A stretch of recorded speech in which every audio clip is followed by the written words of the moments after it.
नमस्कार साथियों।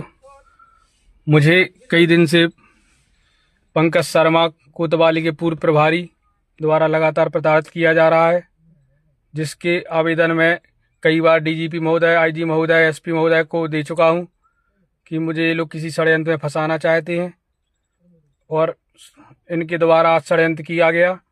मेरे एक खाली रेस्टोरेंट जो कि पिछले 8 महीने से खाली है, मेरे द्वारा किराए पर दिया गया था, वो उसमें रात्रि में दारू रख के सुबह से पुलिस मेरे घर पर आई। वो कहने लगी कि तुम्हारे यहाँ पर दारू की सूचना है। क्योंकि पुलिस को कैसे पता कि आबकारी पुलिस को कैसे पता कि पहले से वहाँ पे दारू है। वो कहने लगे, घर पे आकर उन्होंने कहा कि 3 बजे दारू, तुम्हारे यहाँ पे 3 बजे दारू आई है और हमारे पास इसकी सूचना है। 3 बजे दारू आई, 5 बजे पूरे दल बल से खाली ढाबे पर पहुँच गए। हमें लगातार सुनील शर्मा जो कि अभी अरेरा हिल्स भोपाल में टीआई हैं, उनके द्वारा, कपिल शर्मा जो कि अभी आरक्षक है, इनके द्वारा लगातार प्रताड़ित किया है। इनके साथ आकाश तिवारी नौगांव जो कि सेक्स रैकेट चलाता है और दारू की सप्लाई करता है, संजू राय गुखरई। इन लोगों से लगातार मुझे धमकियां मिल रही थी कि पंकज शर्मा के केस में राजीनामा करो। इसकी मेरे पास रिकॉर्डिंग भी है। सुनील शर्मा द्वारा ऐसा कहा गया था कि तुम इनकी मदद करो। रूपेश जैन को इन्होंने फ़ोन लगाया था सुनील शर्मा ने। इसकी भी शिकायत हम लोग भोपाल आईजी और भोपाल एसपी साहब के पास कर चुके हैं, जिसकी लगातार जांच चल रही है। आज आबकारी पुलिस सुबह 6 बजे आके मेरे घर से मेरे छोटे भाई को ले गई, झूठे केस में दबाव बना रही है। और खाली जो कि हमारा रेस्टोरेंट किराए पे हम दिए थे कि तुम्हारी रात को उसमें दारू इन लोगों के द्वारा, सुनील शर्मा, पंकज शर्मा, आकाश तिवारी, संजू राय गुखराई के द्वारा रखी गई और हमें प्रताड़ित किया जा रहा है कि उस केस में राजीनामा कराओ, लोकायुक्त केस में। साथ में आरक्षक राहुल यादव जो कि टीकमगढ़ में ही पदस्थ है। ये 5-6 लोगों का गैंग है जो लगातार मुझे प्रताड़ित कर रहा है। अगर मेरी हत्या होती है, कुछ भी होती है, तो इन्हीं पर केस बने। मेरे परिवार पर कोई आँच आती है तो इन पर ही केस बने।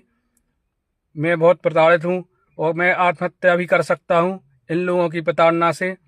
मैं कई बार आईजी ऑफिस से डीजीपी महोदय सबको लिखित दे चुका था कि सर इन पर कार्रवाई की जाए, लेकिन इन पर कोई कार्रवाई अभी तक नहीं हुई। इस वजह से इनके हौसले बुलंद है। कपिल शर्मा जो कि पंकज शर्मा, सुनील शर्मा का रिलेटिव है, इनके द्वारा लगातार, साथ में शिवम रछारिया जो कि ये दलाल है, भाजपा का नेता बना घूमता है, इन लोगों के द्वारा लगातार प्रताड़ित किया जा रहा है। और आज भी इन लोगों के द्वारा षड्यंत्र किया गया मुझे झूठे केस में फंसाने के लिए। चूंकि मैं घर पे नहीं था, इसलिए मेरे भाई को घर से उठा ले गए। और लगातार माननीय कलेक्टर साहब से, माननीय एसपी साहब से निवेदन है कि इस केस की सत्यता की पूरी जांच की जाए। कहीं से कहीं तक मेरा लिंक निकले, जिस ठेकेदार छतरपुर की दारू है उसको उठाया जाए, उससे पूछा जाए, वहां पर भी मेरा कोई लिंक निकले, मेरी कोई लोकेशन छतरपुर की निकले पिछले 1-2 महीने में, तो मुझ पर केस बना दे, मुझे कोई दिक्कत नहीं है। लेकिन इस तरह से अगर ऐसे भ्रष्ट पुलिस वालों को बच जाएंगे तो आगे तो कोई लोकायुक्त की कार्रवाई इन पर करवाएगा नहीं। तो इसलिए सबसे निवेदन करते हैं, हमारे कलेक्टर साहब से विशेष निवेदन है कि कृपया कर मदद करें। ऐसे झूठे केसों में ना मेरे भाइयों को, ना मुझे फंसवाएं, प्रताड़ित ना करें। आप इनको, आबकारी वालों के लिए आप कहें कि पूरी जांच, सत्यता की जांच करें, उसके बाद केस करें। अगर मेरी हत्या होती है तो इसमें पंकज शर्मा, सुनील शर्मा और शिवम रछारिया, आकाश तिवारी नौगांव, संजू राय गुखरई, कपिल शर्मा और राहुल यादव आरक्षक मदना चौकी, इनकी सबकी संलिप्तता मानी जाए। मेरी कहीं भी गाड़ी से हत्या होती है, मैं जहर खाता हूँ, कुछ भी होता हूँ, तो इनकी संलिप्तता मानी जाए। मैं बहुत प्रताड़ित हो चुका हूँ इनसे।